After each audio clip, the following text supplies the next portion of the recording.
This is how I put together and rendered a B-horror movie creature shot from scratch. I haven't been fortunate enough to do pretty much any significant creature work professionally in my career so far, but as an avid fan of movie creatures in general and old sci-fi movies of the past like Creature of the Black Lagoon, I've been dying to create my own creature, not movie. That seems like a lot of responsibility right now. I'll be going over the steps I took and ultimately reveal the final result at the end. And if you're interested in downloading the assets to use in your own projects, check out our Patreon in the description below. I'll be uploading some project files and more in-depth tutorials of the many softwares we use over there in the near future.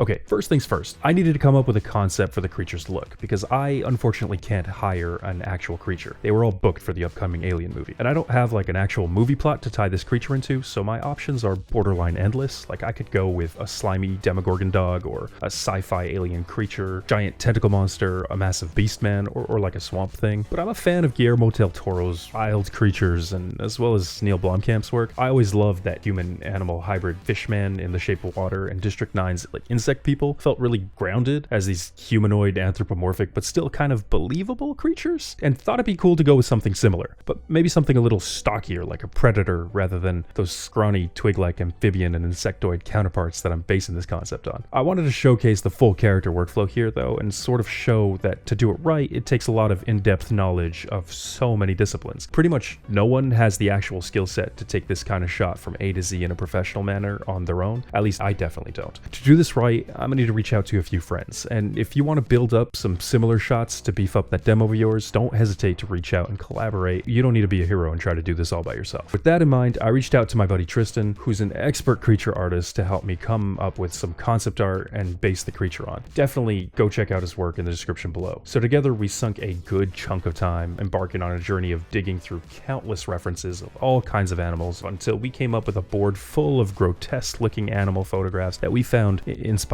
Moving on to actually making on the concepts, it was pretty clear to us that we started leaning towards crustaceans and deep sea fish, where we'd want to incorporate elements of both hard shell-like areas and soft, fishy, scaly, fleshy parts underneath, and lots of spiky little teeth like this turtle. At first I was thinking of having some translucent, semi-transparent moments like these crazy looking sea beasts, but in the end it didn't seem to really fit our big stocky guy look that we were going for, so we scrapped that. With the idea locked down, Tristan buckled down and went to work with some painted 2D concept art, initially roughly sketching in some base silhouettes to pick out the initial proportions we liked out of our lineup of the Black Lagoon, then honing in on our guy and loosely sketching in all the little details that would eventually become our Crabman. He really did a crazy good job getting those grotesque creature-like features in there. I mean, look at that face. It's stuff of nightmares. I don't think I can get the 3D to ever look that creepy. To start building the character, we loosely blocked in the proportions, and then I booted up Maya and my drawing tablet to get to work on the upscaled modeling part, initially retopologizing the base sculpt to get a properly deformable humanoid base mesh, and then modeling out individual shell panels on top of the skin, following the patterns laid out in our beautiful concept work. After about a week of slowly procrastinating and forcing myself to get through unwrapping UVs and neatly laying them out for future paintwork on our model, it was finally time to move on to the fun part that I'd been waiting for, sculpting all of that juicy, high-res surface detail all over the thing from the depths. So time to boot up ZBrush, bring in our dude, and get to work digging through countless crab shell references and try my best to sculpt in shell details with lots of little spikes and cracks to sell the hardness of the shell, and loose areas of stretchy flesh-like scaly skin underneath, and a little bit of like frog-like webbing between the fingers, some hard bony texture for the teeth, and some disgusting veiny details around the eyes to sell that they're more delicate and frail areas, the part where you'd likely want to aim if this was built for a boss fight. And with that done, it's time to kick the model back to our boy Tristan to do what he does best, paint some grotesque fishy and crab-like textures all over. And oh man did he deliver. He painted the entire creature in Mari after giving up on Substance Painter, despite me doing my best to convince him not to give up and to try jamming a circle peg into a square hole. Clearly though, it paid off. I mean, look at these details. The shell looks like a shell and makes me want to use one of these things to crack it open. And the flesh looks so gross, but like in a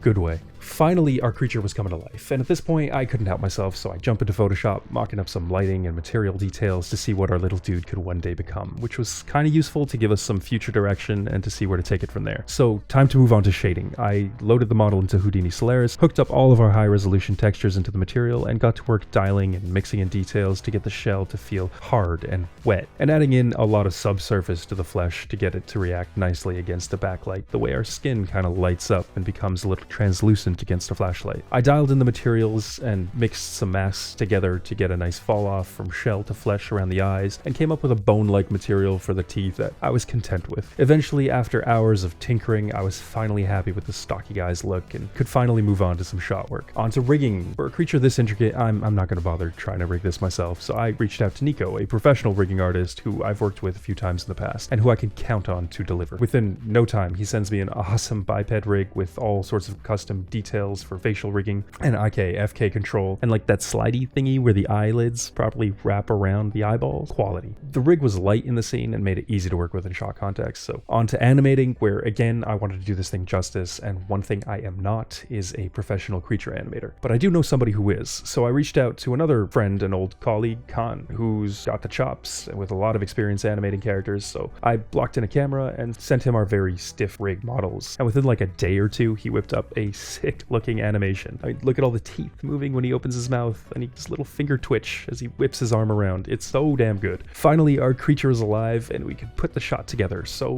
back to Houdini. Place a flashlight in front of him like a spotlight, throw a big area light behind him for some rim light coming from the hole in the opening of the cave, and add a dome light for some fill, add a sunlight for some extra overall shape and directional lighting, bring in a model of some basic rock geometry, instance it and copy it around a few times, form like an entrance to a cave, model a very basic blocky light blocker because cave people hate light, and add some atmospheric fog to add some depth, because what's a creature of the depths without depth? Now that I've kind of got a look going, let's simulate some spit. I generated some saliva geometry procedurally around the teeth and used Vellum and Houdini to simulate the saliva whipping around and spitting at us when he opens his mouth. More spit, more saliva. Okay, too much spit. Let's relit it. I broke the background, Atmo, saliva character all into their own passes and rendered them out separately for compositing. In comp, I blurred out the background to give the shot some depth of field, added some light wrap around the character, and at the suggestion of our clearly more knowledgeable comping buddy Alex, we tracked in a lens flare in 2D to get that nice lens parallax effect as the light source kind of moves in frame, and I masked out the character when it covers the opening. And because it felt like too much effort to for real simulate some breath coming out of his mouth, I exported out a card parented to our guy's mouth, found some footage of cold breath on Action VFX, projected it onto the card, and merged it over onto our footage. From there, I just added some lens effects like general diffusion, exponential glow, multiplied a blurred out version of our shot onto some images of lens dirt, and finally added some chromatic aberration, lens distortion, and film grain to give it a filmed quality like some straight to VHS 80s horror sci-fi movie. And with that, it was finally over. We had ourselves a fully realized creature shot that I could easily slot into some indie horror flick should I decide to film one someday. Point is, this CG stuff is hard sometimes, and you can't always expect to do everything by yourself all the time. And despite the overabundance of 15-year-old Blender virtuosos on Reddit releasing entire feature-length films rendered on their mom's work laptop every other week, sometimes it's a good idea to reach out to a couple of talented artists and stretch yourself outside of your usual comfort zone. Thanks for watching, and I'm sure there's a lot I could have improved, so be sure to let me know in the comments what you think.